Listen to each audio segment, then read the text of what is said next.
जय सनातन धर्म की प्रिय सनातनियों, आप सभी का स्वागत है हमारे इस कार्यक्रम में।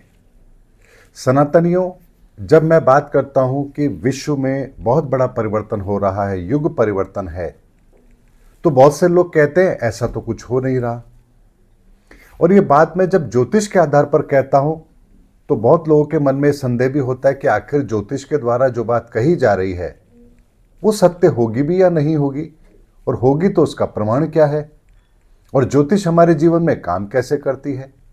तो सनातनियों, एक बात को समझिए, ये दुनिया हमने नहीं बनाई है, ये दुनिया ईश्वर की बनाई हुई है।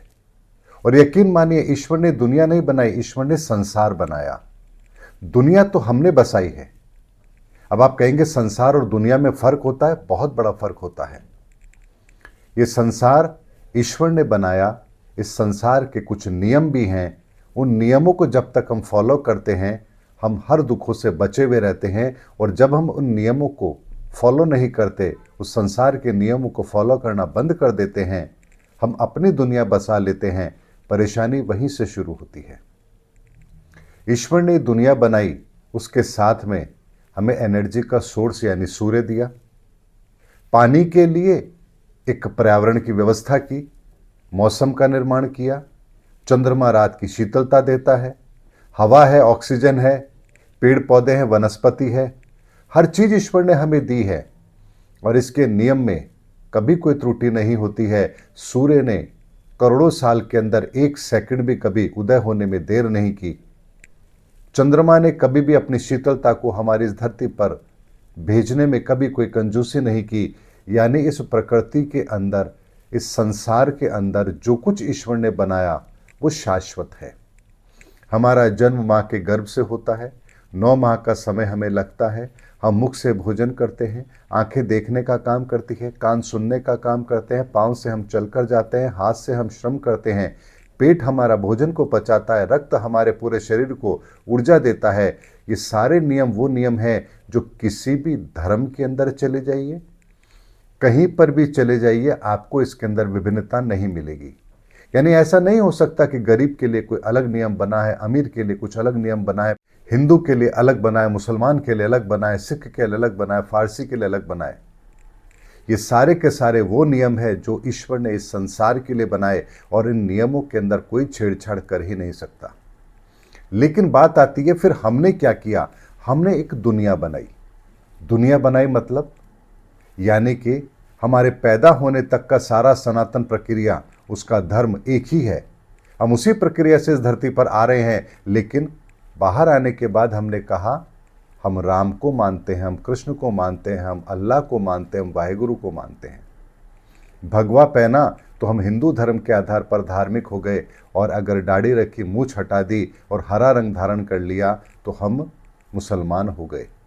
यानी कि हमारे जन्म की प्रक्रिया तक संसार जो ईश्वर ने बनाया वहाँ कोई भेदभाव नहीं। लेकिन इस संसार में आने के बाद जो हम अपनी दुनिया बनाते हैं, परेशानी यही होती है। और इसी दुनिया के अंदर हम अपने बनाए हुए नियम जब उन पर चलना शुरू करते हैं, परेशानी यहीं से शुरू होती है। क्योंकि ईश्वर ने दुनिया बनाई ही नहीं है। दुनिया का मतलब ही होता है दो नाव, जहाँ हम संसार और इस दुनिया दोनों के बीच में तालमेल बना करके चलना आरंभ कर देते हैं। लेकिन ऐसा कभी हो नहीं सकता। या तो आप संसार में रहेंगे या दुनिया में रहेंगे। आप दोनों में से एक जगह को चूज कर सकते हैं कि आपको दुनिया में रहना है या संसार में रहना है। अगर संसार में रहना है तो आपको प्रकृति के नियमों की पालना करनी है और आपकी सद्गति निश्चित है। और अगर आपको दुनिया में रहना है तो आपको फिर परेशानियों के अंदर तो रहना ही पड़ेगा। और इसी दुविधा को समाप्त करने के लिए ही ज्योतिष विधा हमारे जीवन में शामिल की गई, जो हमें बताती है कि इस संसार की कौन सी ऊर्जा आपके साथ है और इन ऊर्जाओं से आप अपनी दुनिया के अंदर क्या कर रहे हैं।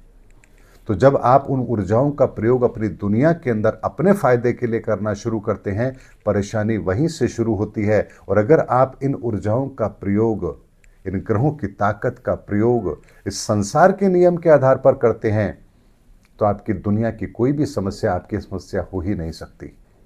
इसीलिए सनातनी एक बात को समझ लीजिए कि ज्योतिष विधा कोई साधारण चीज नहीं है। इसे यूं ही वेदों की आंख नहीं कहा गया है।